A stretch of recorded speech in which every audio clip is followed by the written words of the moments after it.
our mind and our body will always try to protect us from threats. And sometimes that threat is change. It is ending the cycle. It is breaking that curse.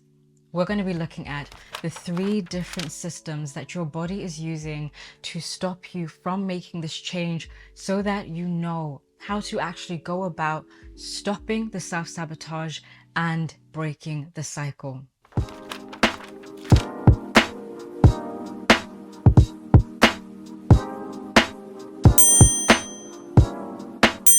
Hey Misfits, I'm so glad to have you guys back here again. And today we are really going to be breaking down what goes into self-sabotage. Why is it that we keep repeating these cycles, and how can we actually change them? If you're new here, my name is Tamar and I'm so glad to have you. And if you're returning, then guys, let's do what we used to do back in the day. Put in the comment section returning misfit and let me show you some love. If you don't know what a misfit is, it is just an identity that we claim based on Romans 12:2 that says, don't be conformed to the ways of this world. So we don't want to fit into a broken world with a broken system. We want to be people who are unique and follow God and find our purposes to live in them. Awesome. Let's get started. So we're going to be looking at 3 things: the nervous system, the subconscious mind, and touching on a little bit of spirituality as ways to kind of explain why it is that we are doing what we're doing. So first things first, we have an automatic nervous system that is split into 2 parts, the sympathetic and the parasympathetic.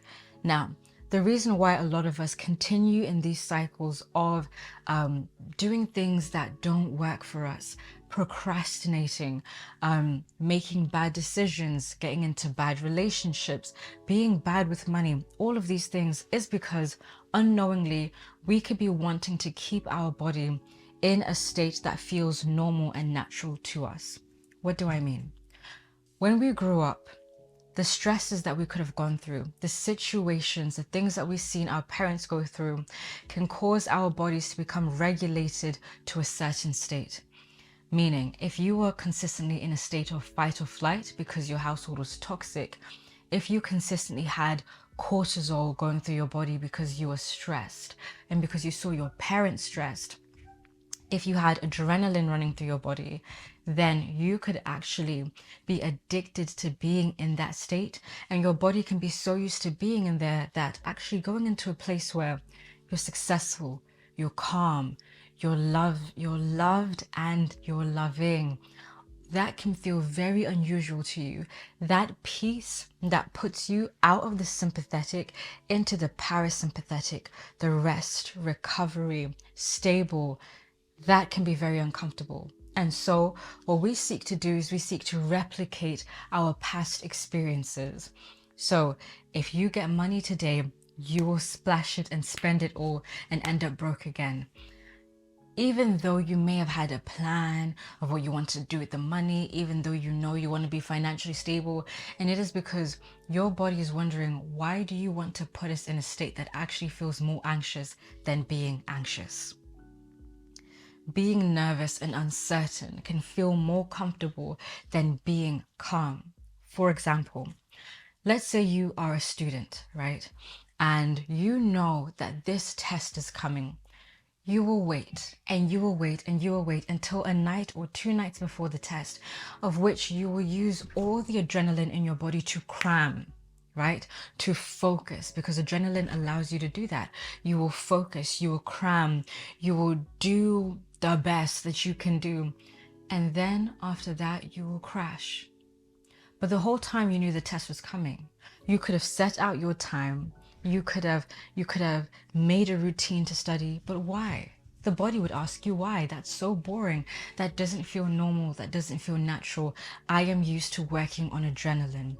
And so the body will keep making decisions that put you back into getting your hit or your shot. Remember that these are chemicals. And so naturally, the body can become addicted to the chemical being released, and it will seek to put you in states where the chemical is released.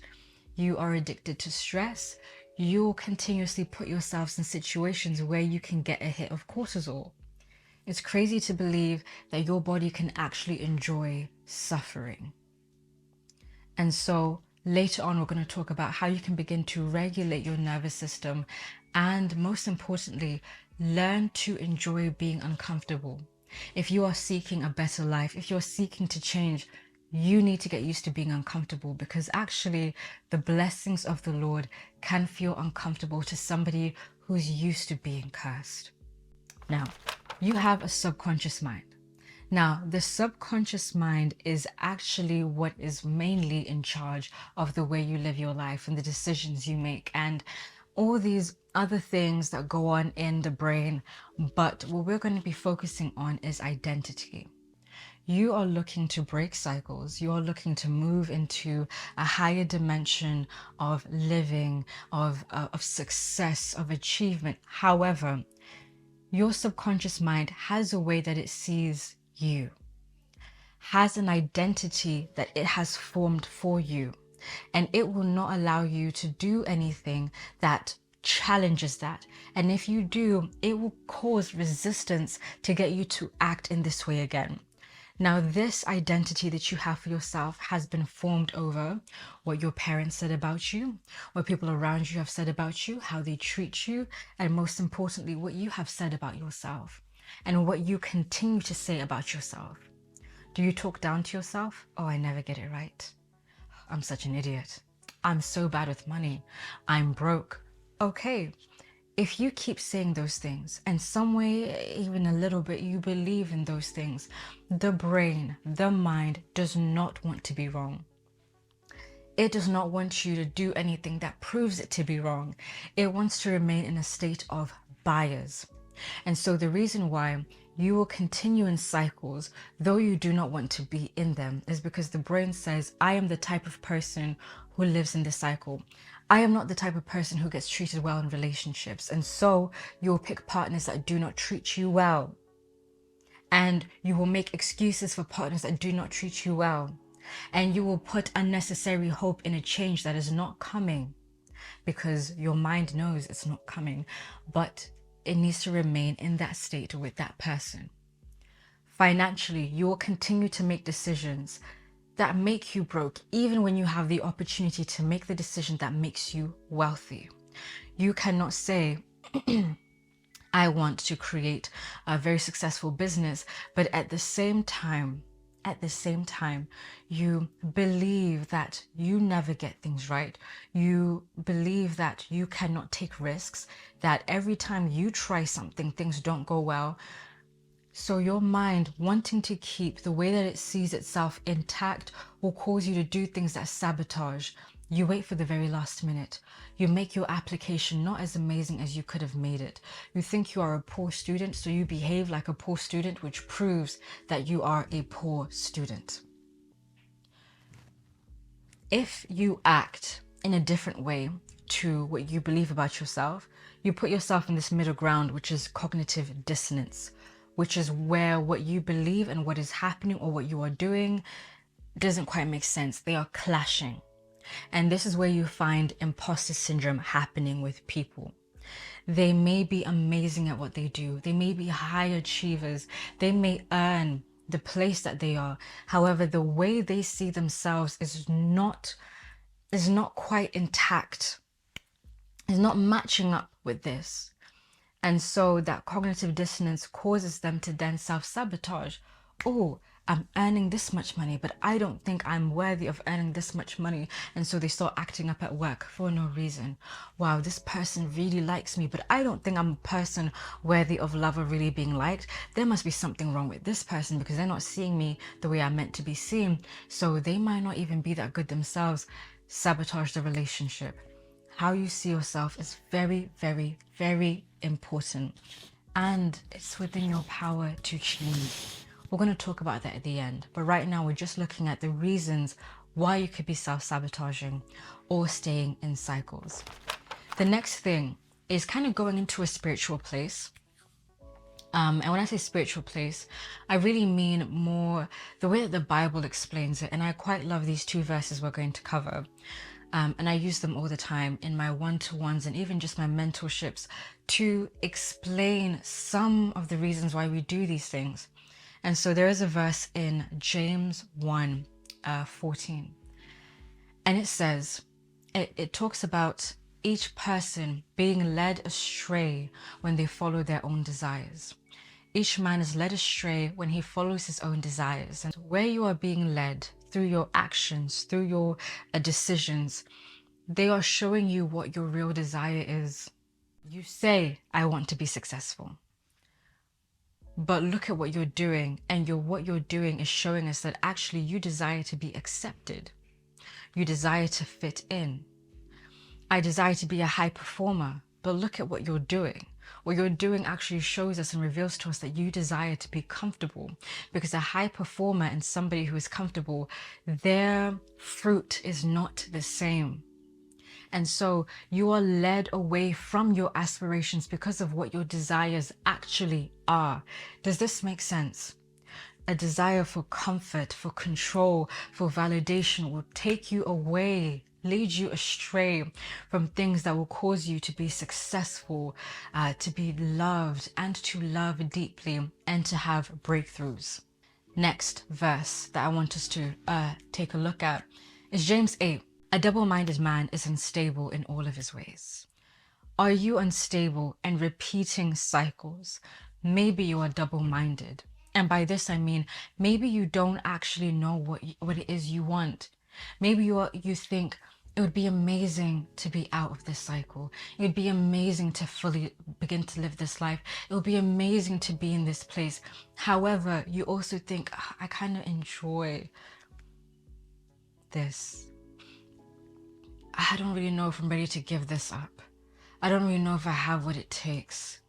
And so your mind is split. You are double-minded. You dream about this, but you make decisions when it comes to this. You are tossed back and forth. Oh yeah, but starting a business would be nice. But starting a business is actually really hard. But if I could do it, I could afford to do this. But I don't even know if I have what it takes to begin to invest into this and this. You are double-minded. And because you're double-minded, you become unstable in all of your ways. So you start to break out of the cycle, then you come back. You start to act like, oh, this is a new person, and you become this old person again. So no wonder the scripture goes on to say, let him expect nothing from the Lord. It's not that the Lord is not able to give it to you, but you don't actually even know what you want. So how can you expect anything? Because whatever the Lord gives you, a part of you won't like it. You're not fully committed to asking for it and seeking for it and preparing to receive it. So because you are unable to receive anything, how can he give you anything? It is you. If you want a new life, prepare, behave like you want a new life, and decide. Don't be double-minded. Is it that you want love? Okay, decide, this is what I want, regardless of how I feel, regardless of my fears, this is what I want, and I'm not wavering from it. You want to start a successful business. This is what I want, and I am not wavering from it. This is what I want. Do not be double-minded. And then take that into prayer. Put that before the Lord. Make your requests known to God. Decide. Do you understand? Decide. And let your decision and your desire become one. Become one. Okay? How to begin to overcome these things. Again, we spoke about the parasympathetic nervous system and the sympathetic nervous system. We spoke about the subconscious mind, and lastly, we touched on just a bit of spirituality. How can you begin to regulate all of those things so then you can begin to break out of the cycles? First thing, I suggest really truly breath work. Now, I know that can be triggering from some Christians because you think it's new age. It's not. It's scientific. The way that you breathe affects your body. It affects your heart. It affects your brain. It affects the chemicals that is being released through your body. And so, when you find yourself going through moments of anxiety or even procrastination, because those two things are linked, breathe. 4 seconds of a breath in through your nose, hold it for 7 seconds, and then out through your mouth for 8 seconds, and do this 4 times. Begin to regulate. It regulates your heart rate, and it shifts you manually from a sympathetic, which is stress, to parasympathetic, which is rest and recovery. Next thing, begin to take cold showers. This is especially important because cold showers trigger the sympathetic nervous system now. It triggers you to a place of fight or flight. Then as you're in that place, then you begin to take those deep breaths now. You begin to force yourself to stay in the cold shower, which shows you that even though you may be triggered, you are in charge. You train yourself to be in charge and not to run and make decisions just because you're triggered or because something is uncomfortable. Remember, getting out of toxic cycles is uncomfortable. It isn't pleasant. And so train yourself to be in charge when you are in discomfort. And cold showers is a way to do that. I'm going to start making my mentees do that again. Yeah, I'm going to start making you people do that again. Next, when it now comes to the subconscious mind, affirmations are great because the more the brain hears something, the more it's likely to believe it and reinforce it and try to do things that confirm its bias. However, the brain won't just believe because it hears. The brain links what it hears to the experiences it has had to validate it. So you need to hear, I am courageous, right? I am confident. And then start literally doing things that make you seem confident, even if you don't yet believe it. Go and start the conversation.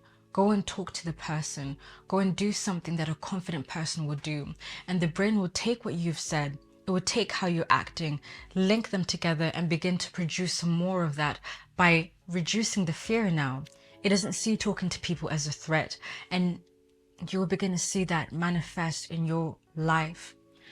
Now, it's not everything that you'll have the opportunity to reinforce by doing something physically.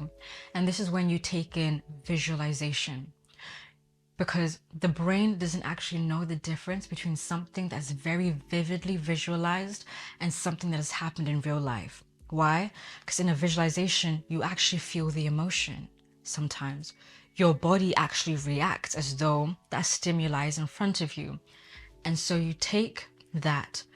Imagine yourself successful. Imagine yourself in places, speaking on stage, in business meetings, making your pitch, at the job interview, whatever else it is. Imagine it. Stay in there. Repeat it. Repeat the visualization. Repeat your affirmation. Repeat your prayer. And that will begin to start reprogramming your subconscious mind. Are we together? And then lastly, change your environment. Go into places of where people are that are not bound by the shackles you are bound by. It's very easy for us to want to stay in places that make us comfortable, but your change and your freedom is not in the hands of the people who are also chained like you. It is where the people are free. So as much as you can, go into places, meet new people, start a new life where you can. Thank you guys so much for hanging out with me today. I hope that this has been very valuable and you've learned something. Please put in the comment section which one you think that you're dealing with and which thing you think has been contributing to you staying in cycles, just so I can know how best to support you and what videos I can make that will actually help us along this journey of freedom and of mindset reset and changing who we are and getting the most out of this life according to what the Lord has for us. Don't forget to share this video with somebody that you think needs it. Tag me, repost it on your stories and tag me. Let's get this out so people can know how to change and that change is even possible for them. Misfits, thank you so much. I love you dearly. Check out in the description, I actually have an ebook which breaks down how to overcome self-sabotage and limiting beliefs. It goes into depth and I really pray that it will help you. I'll see you next week. Goodbye.